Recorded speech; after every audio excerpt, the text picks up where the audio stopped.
इससे दूर रखो हमें। हमारे साथ समाजवादी पार्टी के विधायक कमाल अख्तर जी हैं, जो विधानसभा में सपा के सचेतक भी हैं।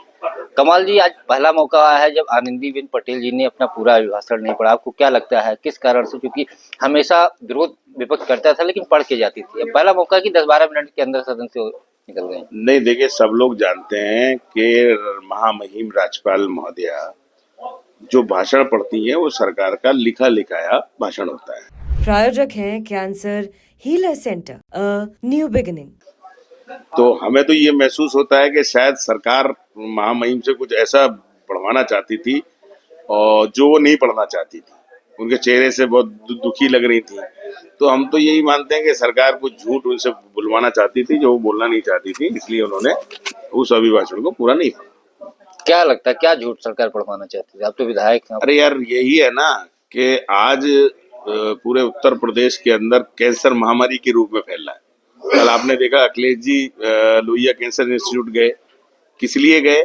इसलिए गए, अभी बिजली मंत्री पीछे जब प्राइवेटाइजेशन कर रहे हैं बिजली का, तो वो बड़े बड़े बयान कर रहे थे। वो कह रहे थे कि समाजवादी पार्टी की सरकार में जितनी डिमांड होती थी सरकार बिजली की, उससे ज्यादा बिजली हम दे रहे हैं। चलो, हमने मान लिया आप दे रहे हो, लेकिन ये भी तो मानो कि उस जमाने से लेके अब मरीजों की तादाद बढ़ गई है, बीमारियों की तादाद बढ़ गई है, तो आपने कैंसर के इलाज का इंतजाम तो किया नहीं। जो कैंसर इंस्टीट्यूट जब अखिलेश जी ने बनवाया था, उससे बदतर हालत के अंदर है। हम लोग गए थे इसलिए कि बताओ आप कितना बजट दे रहे हैं। मैं मुरादाबाद से आता हूँ। मुरादाबाद उत्तर प्रदेश के अंदर सबसे ज्यादा फॉरेन करेंसी जनरेट करने वाला डिस्ट्रिक्ट है। वहां पर ब्रास पीतल नगरी के नाम से मशहूर है। लाखों मजदूर हैं जो ब्रास का काम करते हैं, जो सांस की बीमारी से, कैंसर की बीमारी से पीड़ित हैं। आप कह रहे हो 1 डिस्ट्रिक्ट 1 मेडिकल, आप नारा दे रहे हो कि साहब हमने ये कर दिया। क्या मुरादाबाद के अंदर आपने मेडिकल कॉलेज बनाया? एक प्राइवेट सेक्टर के मेडिकल कॉलेज से आपने टाई अप किया, वो बिल्कुल प्राइवेट 5 स्टार की तरह से इलाज दे रहे हैं। गरीब आदमी इलाज नहीं करा सकता, लाखों गरीब मर रहे हैं इलाज की वजह से। तो ये सारे मुद्दे हैं। किसान है, खाद नहीं मिल रहा, बिजली कह रहे फ्री देंगे, मीटर लगा दिए किसानों के, ऐसे ऐसे बिल आ रहे हैं, स्मार्ट मीटर लगा दिए। खुद कह रही सरकार के स्मार्ट मीटर में फॉल्ट है, और पूरे स्मार्ट मीटर की वजह से लोगों के जो 200 रुपए का बिल आना चाहिए 2-2 हजार रुपए के बिल आ रहे हैं, गरीब परेशान है। तो इस सारे मुद्दे जो है वो जबरदस्ती पढ़ाना चाहते थे बाबा कराने, शायद उसका राज्यपाल जी ने इसीलिए नहीं पढ़ा। आप पश्चिम से आते हैं, किसानों को बड़ी उम्मीद थी कि गन्ना का दाम बढ़ाया जाएगा, लेकिन कल सरकार ने वही जो गन्ने का रेट 370 था उसको यथावत रखा। समाजवादी पार्टी इसको लेकर के सदन में सवाल उठाएगी। देखिए, समाजवादी पार्टी किसान, नौजवान, व्यापारी, छात्र, इन सबके हितों की हमेशा लड़ाई लड़ती रही है, और समाजवादी पार्टी का बेस भी किसान है। और भारतीय जनता पार्टी जो धर्म नफरत की राजनीति करती है, जब नफरत फैला के उसे वोट मिल रहा है, तो गन्ने के रेट क्यों बढ़ाएगी? आप मुझे बताओ, 10 साल देश की सरकार, 8 साल उत्तर प्रदेश की सरकार, गन्ने की मतलब जुताई महंगी हो गई, बुआई महंगी हो गई, उसमें पड़ने वाली दवाई महंगी हो गई, बिजली महंगी हो गई, सिंचाई महंगी हो गई, डीजल महंगा हो गया, सब कुछ महंगा हो गया, लेकिन 5-8 साल के अंदर केवल 25 रुपए बढ़ाए। जो गन्ने से बनने वाला मोलाइसिस है, गन्ने से बनने वाली चीजें हैं, गन्ने से बनने वाली चीनी है, वो लगातार आसमान पे पहुंच रही है, लेकिन किसान दिन रात मेहनत करके गन्ना पैदा करता है। सरकार आज तक ना तो किसानों का पूरा पेमेंट कर पाई, और ना ही किसानों के जो बिल वो हैं आप उन्हें दे पाई। और मैं आपको एक मिसाल देता हूँ, मुख्यमंत्री की घोषणा को जो है एक वचन माना जाता था, लेकिन भारतीय जनता पार्टी उसे भी वो कर रही है। हसनपुर गजरौला चीनी मिल है जनपद अमरोहा के अंदर, वहां पर माननीय मुख्यमंत्री जी गए और उन्होंने घोषणा की उसके विस्तारीकरण की। बजट में प्रावधान हो गया, एक चीनी मिल है अमरोहा, और अमरोहा की जो चीनी मिल है उसको मायावती जी ने बेच दिया था, वो चीनी मिल बंद हो गई। उसके किसानों का गन्ना आज बिजनौर की चीनी मिल खरीद रही है, संभल की चीनी मिल खरीद रही है, मुरादाबाद की चीनी मिल खरीद रही है, और वहां से अधिकारियों ने लिख के भेज दिया कि यहाँ गन्ने की पैदावार नहीं है, इसलिए विस्तारीकरण नहीं हो सकता, और पूरा बजट वापस कर दिया।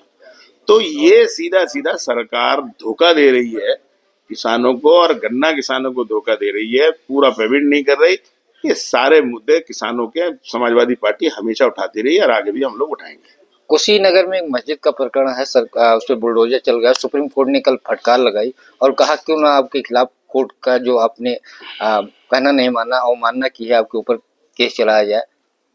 मैंने कहा ना कि भारतीय जनता पार्टी की सरकार बाबा साहब के संविधान को खत्म करना चाहती है। देश आजाद हुआ, हमें एक संविधान मिला और संविधान ने वो सारी व्यवस्थाएं दी, लेकिन ना तो कोर्ट का सम्मान भारतीय जनता पार्टी के लोग करते, ना संविधान का सम्मान लोग करते। एक पक्ष होता है, हमारे संविधान में ये व्यवस्था है, हमारी न्यायपालिका में ये व्यवस्था है, अगर किसी आदमी ने कोई गलत भी किया है तो उसे नोटिस दिया जाता है, उसे मौका दिया जाता है सुनवाई का। लेकिन यहाँ ना नोटिस है, ना अदालत है, ना वकील है, ना जज है, बस सरकार का एक आदेश है, मंदिर पे बुलडोजर चला दो, मस्जिद पे बुलडोजर चला दो, दरगाह पे बुलडोजर चला दो, किसी आश्रम पे बुलडोजर चला दो।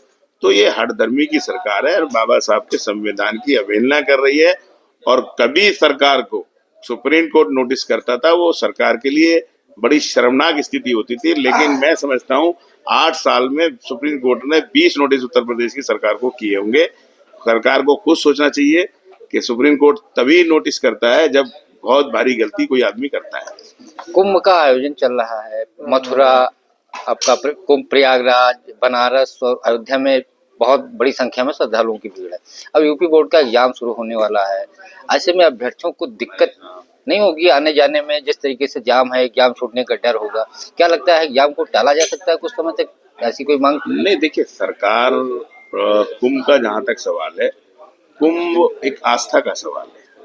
इस कोई आज पहली बार या ये सरकार कुंभ नहीं करा रही है, सदियों से कुंभ हो रहा है, सदियों से लोग जाते हैं। और आज जो वहां पे श्रद्धालु जा रहे हैं वो कोई भाजपा ही नहीं है या वो नहीं है, आस्था रखने वाले लोग हैं जो अपने धर्म के अंदर आस्था रखते हैं और उसी आस्था के अंतर्गत अपनी डुबकी लगाने के लिए, अपने पुण्य के लिए वो लोग वहां पे जा रहे हैं। और जहां आस्था का सागर होता है, सरकार की जिम्मेदारी तो ये है कि आप अगर सरकार में तो अच्छी सुविधाएं कराइए। लोगों को जो परेशानी हो रही है वो परेशानी नहीं होनी चाहिए। सरकार को वहाँ लोगों के आने जाने के लिए रास्ते सुगम बनाने चाहिए, आने जाने के लिए ऐसी व्यवस्था करनी चाहिए। अब जैसे हम लोगों की डिमांड है कि आप 75 दिन कुंभ होता है तो 75 दिन करिए, आप क्यों शॉर्ट कर रहे हैं? हो सकता है भीड़ इसीलिए बढ़ रही है। 75 दिन का कुंभ? नहीं, बिल्कुल करना चाहिए, टाइम बढ़ाना चाहिए। बहुत सारे देश के अंदर ऐसे बुजुर्ग हैं जो वहाँ की भीड़ को देखते हुए, जो वहाँ पे व्यवस्थाओं को देखते हुए कुंभ में नहाने नहीं जा रहे।